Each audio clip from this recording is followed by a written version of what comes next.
This is Crosscut Reports. I'm Sara Bernard. Today, I talk with Crosscut Central and Eastern Washington reporter Mai Hoang about rent. Rent prices are climbing and climbing at the fastest pace in decades. If you live in the Seattle area, there's one thing you know for sure, and that's that the cost of housing, and by extension rent, is very high. But as Mai recently reported, it's also become very high in Eastern Washington. And in fact, while the overall numbers are highest in Seattle, rent increases have created an even greater burden for people living in the state's smaller towns and cities. In some ways, this was a crisis several decades in the making. Governor Inslee and the state legislature are working on a number of fixes. But it's complex. It'll take time. And likely, some creativity. So Mai, you recently did some very significant reporting on the extremely high and rising rents throughout the state of Washington, which is a topic on a lot of people's minds, mine included. And I will say that one data point that stuck out right away for me from your reporting was that the median gross rent in Washington state was nearly $1,500 in 2021, ranking it among the top 5 U.S. states. That's according to U.S. Census data. And I bring this up to say that when you look at that median gross rent, one might think straight numbers, one might think Seattle. Seattle rents are extremely high. I have a Seattle bias. I live in Seattle. However, you're based in Yakima, and you're the Eastern Washington reporter for Crosscut.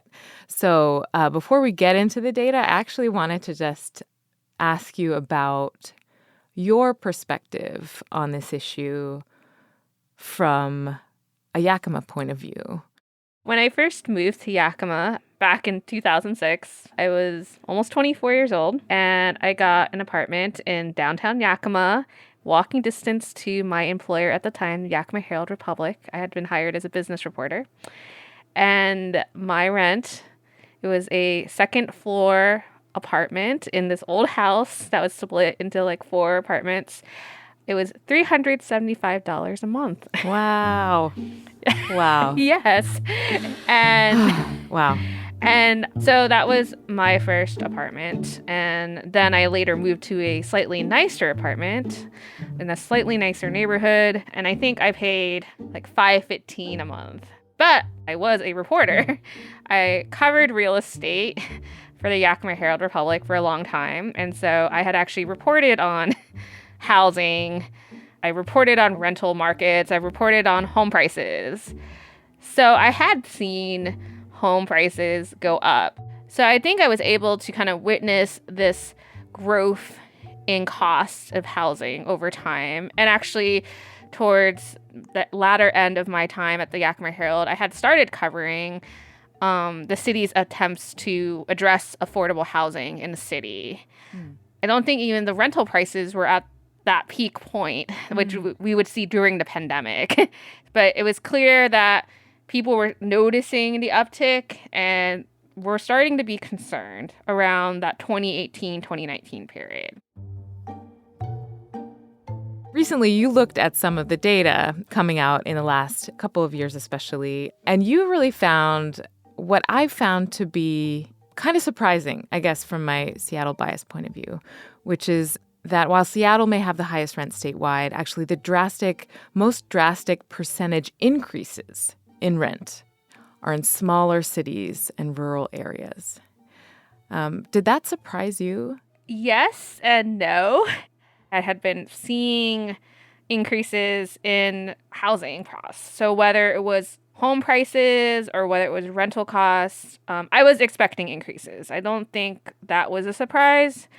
I think what was surprising was how severe the increases were, how sharp.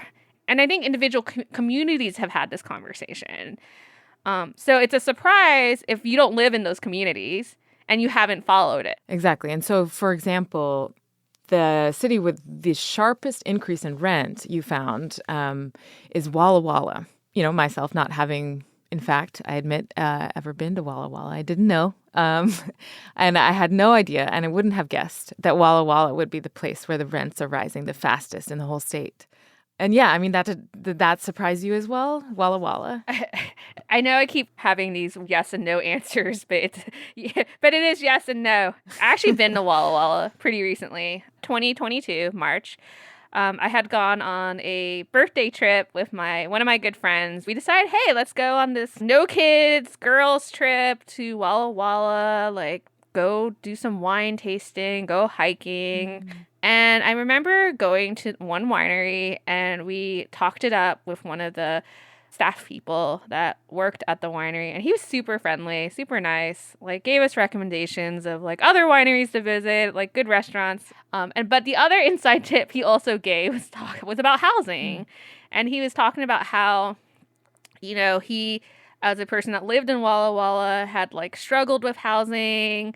He had looked into converting a van to live in at one point because the housing was so bad. Like, it was just really interesting because he spent quite a bit of time talking about housing. I think for people who are not familiar with Walla Walla, as you mentioned, not everyone is familiar with that community. Walla Walla is a major wine destination. They have more than 100 wineries. Welcome to Walla Walla, Washington. It was voted the top wine region in the U.S. by USA Today. And they have really nice hotels. Their downtown is really gorgeous, really pretty. Just a really nice place to visit. And then some of them decide, hey, I want to be there on a more permanent basis and I want to live there. So Walla Walla is already, I think there was already a lot of interest in people moving to Walla Walla, like before the pandemic. Yeah. So in some ways, it's like pressure's getting put on, and then the pandemic hits. According to the U.S. Postal Service, nearly 16 million people moved during the pandemic, some for family, some for financial reasons, while others just wanted more space and they wanted to be closer to nature. I mean, one of the stories of the pandemic in terms of housing was that a lot of people who were making money and could work from home were moving to places they wanted to be, wherever that was, often a beautiful rural place. And they were making money that wasn't necessarily connected in any way to the specific place they were living in. Based on your reporting, is that part of what was going on in Walla Walla, do you think? Oh, definitely. I think not just Walla Walla, but throughout, these Eastern Washington and these smaller cities. 852 people in the city of Spokane were asked about the cost of living expenses.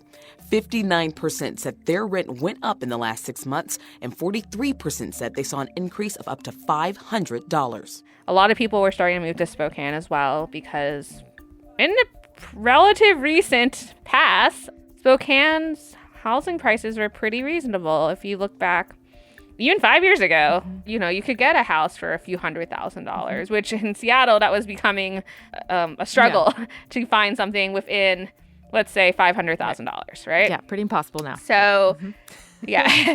So there was already like a migration going on, and it was going on more so in places like Walla Walla and Spokane.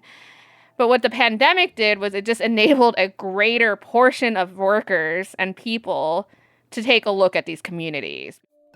So it's like all of a sudden, there's already sort of increased interest perhaps in some of these communities, and all of a sudden there's like a huge demand, and then maybe demand is outstripping supply. One of the really striking findings in your reporting is that the Walla Walla City Council found that the percentage of Walla Walla residents who are spending a third or more, essentially, of their income on rent was higher than in Seattle. And again, as a Seattle resident, I was like, what? Because I feel like that's such a defining, characteristic of being a Seattle resident almost right now, but apparently not, because it's more defining of being a Walla Walla resident apparently right now. I reached out. I had a source in Walla Walla, someone I had talked to regularly. So I knew like if I messaged this person, I would probably get some help. And so what I was expecting was like, oh, she'd give me like one person, two person. That's pretty typical. Like when you reach out to your sources, what was surprising to me was when I messaged her, she said, "Oh my gosh." It's like, I opened up Pandora's box and everyone wants to talk about this. Patricia Divine Wilder was one of the names I got from this source. She was very, I think, politically involved. And so she was not only dealing with this issue, she was also trying to do something about it. What has Patricia's experience been in terms of rent going up over the years? Patricia actually went back and looked at, how much she paid for rent and like how much she earned. She talked about even back when in like the 70s when she was a young adult, working as a waitress.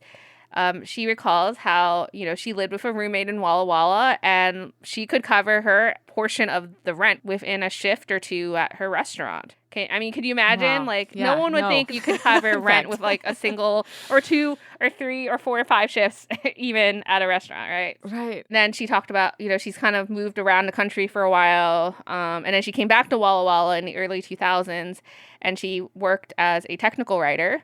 She paid $425 in rent, and that was 17% of her income back in the early 2000s. And then fast forward to 2022, 2023, she now pays $1,045 a month, and it's more than half of her income. Wow.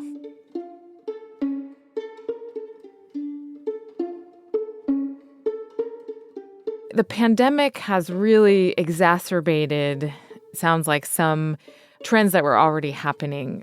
You report that in some ways, what's happening in Washington state is a couple decades old. Can you tell us about that just real briefly? Like, why exactly are we here now, do you think? Yeah, I mean, when you look at it, I think you can kind of point back to the housing bubble burst from the late 2000s. And the context back then was people getting foreclosed on and losing homes. Half of the homes on this cul-de-sac have been hit with a foreclosure situation. The thing, I think, in Washington state that wasn't talked about because it was kind of in the background was that while we had a glut of vacant homes, while there were foreclosures, partially because of regulations in the state at the time, a number of factors, we just did not build as much as other states. So, the supply was never like super high to begin with, but we still experienced some of the other fallouts the rest of the country did, namely, this exodus of construction workers and people in the trades because, there were fewer jobs. And so when the housing demand started going back up post, this great recession, there really wasn't the personnel to build new homes at the pace that we needed to build. That was a conversation point.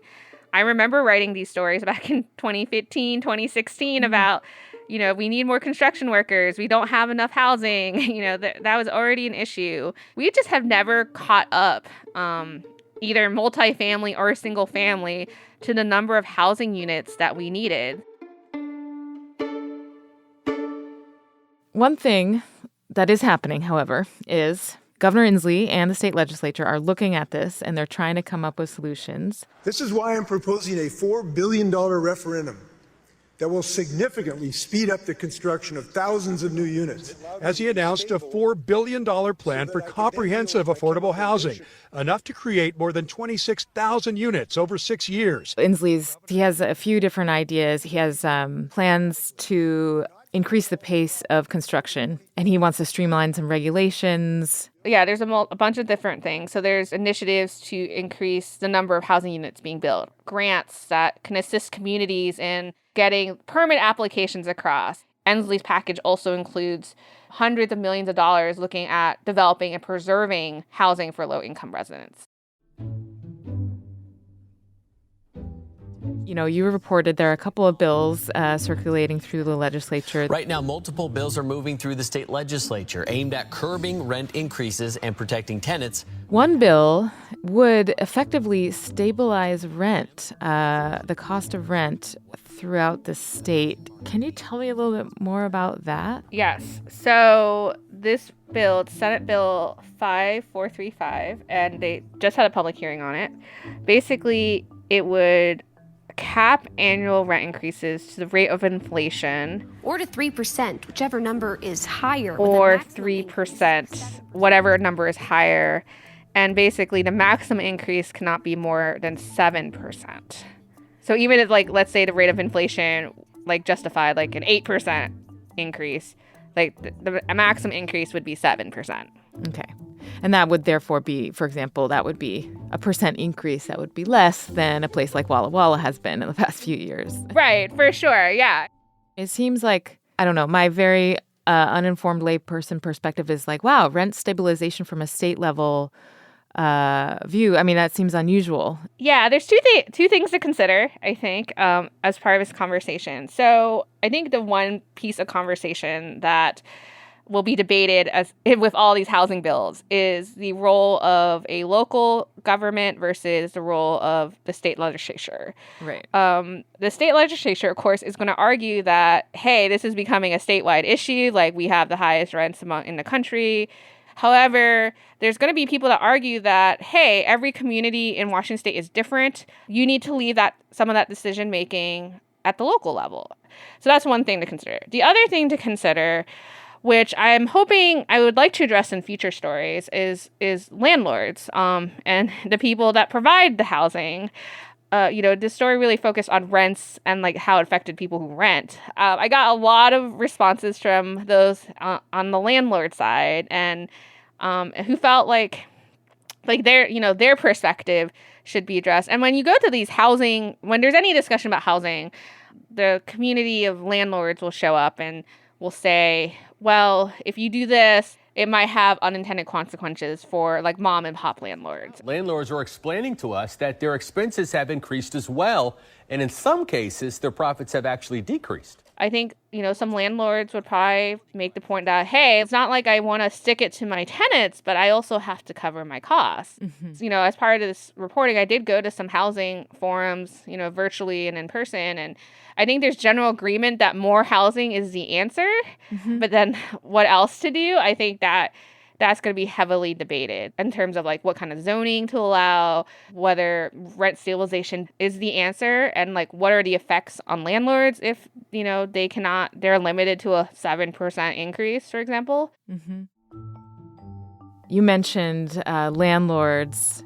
Is there any other part of this story or this issue that you plan to report on next? Yeah, I think I'm very interested and eager to continue reporting on affordable housing. I'm really interested to kind of watch how local communities respond with zoning. Walla Walla had actually passed, law back in 2018 to modify their zoning to allow multifamily and single family zoning. So everyone's been talking about are people willing to, do away with single family zoning or modify, like Walla Walla did it already. Yeah. I'm curious to see how other communities adjust their zoning, adjust their processes to accommodate different types of housing. Now that we know that rent increases is not just a Seattle problem and it's a statewide problem, I think we also need to pay attention to see how different communities respond and rise up to the challenges facing their own communities.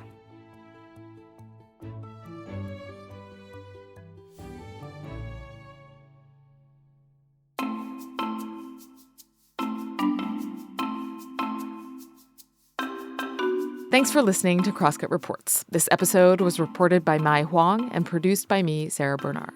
Our story editor and executive producer is Mark Baumgarten. You can subscribe to Crosscut Reports wherever you listen. And whatever platform you're listening on, please review us. We'd love to know what you think of the show.